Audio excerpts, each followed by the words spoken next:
We've shown you. This is the moments, okay? Watch this. This brave woman, see her in the white, she sneaks up and she whacks him on his gun arm, trying to get the gun out of his hand. Now, she was excused from the room.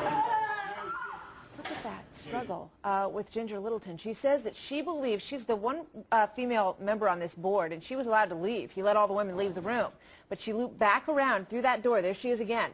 And she says it was the last chance she believed that they had to distract the shooter because he had his back to the door where she was. She joins me now. Ginger, welcome. Good to have you with us today. Good. Thank you. Thank you. Boy, good to have you with us today. Takes on a special meaning in this story, Ginger. I think good to have you with us today does take on being here today takes on a special meaning, yes, for all of us. Ginger, tell me your story. What happened in there? This large man approached the podium at a time that was slightly inappropriate, which was sort of interesting. Made a comment like, "I'm going to make a motion," and turned around and spray painted the wall. When he turned back around, he had a gun in his hand. At that moment, I think we all knew we might not have a really great afternoon. He let the women leave, and everybody was very expeditious in getting out of the room. I also started to leave, but there's a corridor there for the board members, and I just exited to the left. I did not leave that corridor, that hallway. Something said, think about this a minute. I was just reacting to his orders, and sometimes I don't take orders very well. So I turned back around, and at that point he was actually standing where I had been sitting. So he was on a level with the other board members. And I looked at my colleagues who were at that point lined up like birds on a wire, one chair after the other, and he was sitting there with his gun. At that moment his gun was hanging to his right side. I don't think there was any real thought to it. It was, I either do something now or I walk away and something very, very bad will happen. So I could either try to delay or deter or diffuse, or walk away knowing that I might have been able to do something and I didn't. So I whacked him with my purse, and that's what you saw. Ginger, it's no exaggeration to say that you are an incredible hero. You attempted, when you had a moment in your life to get away safely, you went back into that room, and it almost ended very badly for you. He knocked you down. We see you fall to the ground. So describe what he did with his gun and what he said to you at that moment.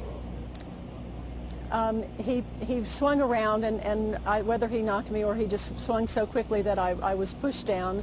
I was basically sitting at his feet. He pointed the gun, just looked down at me, pointed the gun at my head, and said, "You stupid," and called me a name. At that moment, believe it or not, I thought probably that's a pretty accurate accounting of me right this minute, because I had a plan A which failed, but I didn't have a plan B. At that moment he said, "Get out of here," and you might have to tell me twice, but in this case you didn't have to tell me 3 times. At that point I got up and left. Ginger, what went through your mind when he was pointing that gun at you? What were you thinking? I don't think I was thinking anything. I think at some point when you have options, you start thinking things. There was no option for me at that point. He was going to do whatever he was going to do. I'd already made my move. I didn't have another move. The ball was totally in his court, and you know, it was just a miracle that he decided to let me get up again and go. Why do you think he did? I mean, he had you right there under his gun, and he came in there with the intent to kill. Why do you think he didn't? I think if I had been a male, he would have. For some reason, he let all the women go. And even though I had made him angry, I was still a female, and he wasn't going to stoop to that level to kill a girl, I think. I don't know that. What did your family say when they heard this, that you went back in there and you tried to stop him, you tried to slam into him with your bag and knock the gun out of his hand? What was their reaction?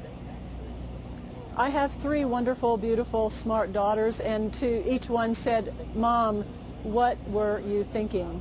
And I have no answer for them. I don't know what I was thinking. Oh, Ginger, you know, I'm just amazed by you, and I give you credit for being such a strong woman. And you guys are going to have a nice Christmas, I think, right?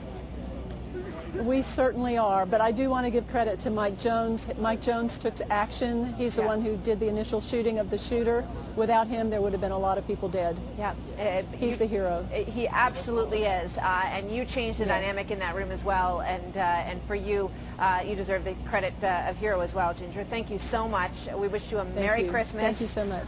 To you and your family, and I'll say it again. We thank you for being with us today, and I mean that in every way. Sure. Ginger, thank you. Thank you so much. Oh, boy. All right.